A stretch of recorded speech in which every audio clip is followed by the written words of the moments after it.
එන්නකො ඉතින් අද මගේ ගෝවා වගාව බලන ගමන් මම එක වගා කරන්න ගිහිල්ලා මට ඇති වුණ ප්‍රශ්න ඊට පස්සේ මම ඒවට මේ අදාළ විදියට විසඳුම් හොයාගත්තේ කොහොමද කියලා කතා කරන්න. ඇත්තමකොත් ගෝවා කියන්නේ අප් කන්ට්‍රි මේ නුවරඑළිය බදුල්ල බණ්ඩාරවෙල ඒ වගේ පළාත්වල ඉතා පහසුවෙන් හොඳ සරුවට හැදෙන දෙයක්. නමුත් අපි වගේ ලෝ කන්ට්‍රි ඉන්න අයට ඒ කියන්නේ අම්බලන්ගොඩ ගාල්ල ඊට පස්සේ කියන්නේ පහතරට රස්නේ පළාත්වල මේක ටිකක් සාර්ථකම නැහැ. නමුත් ඔයගොල්ලන් මගේ මේ වගාව දැක්කහම තේරෙනවා ඇති ඒක සාර්ථක නැහැ කියලා කිව්වට ඒ තරම්ම සාර්ථකත් නැහැ කියලා.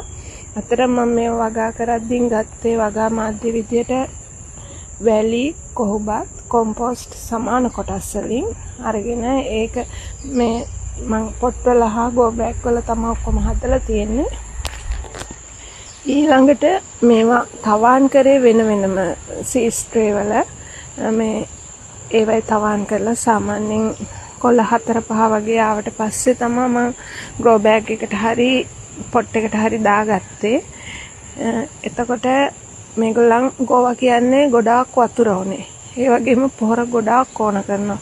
එතකොට මම සති දෙකෙන් දෙකට මේවට කොම්පෝස්ට් ගොම කුකුල් පොහොර ඔන්න ඒ තුන එකතු කරලා මේ දෝතින් එකක් වගේ කියන්නේ දෝතින් එකක් ප්‍රමාණය වගේ එක පැලයකට දාගෙන යනවා.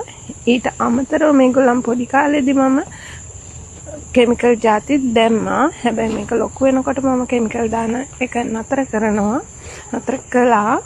ඊට පස්සේ ඉතින් ළඟට තියෙන ලොකුම ගැටුව ගොම්බෙල්ලෝ උන් ඇවිල්ලා මේ ඔක්කොම කොළ කන්න පටන් ගන්නවා. ඉතින් ඒකට නම් මට බෙහෙත් මුකුත් දාන්න විදියක් නැහැ. මම ලුණු තමා දාන්නේ පෝච්චියෙන් එළියේ බිමට.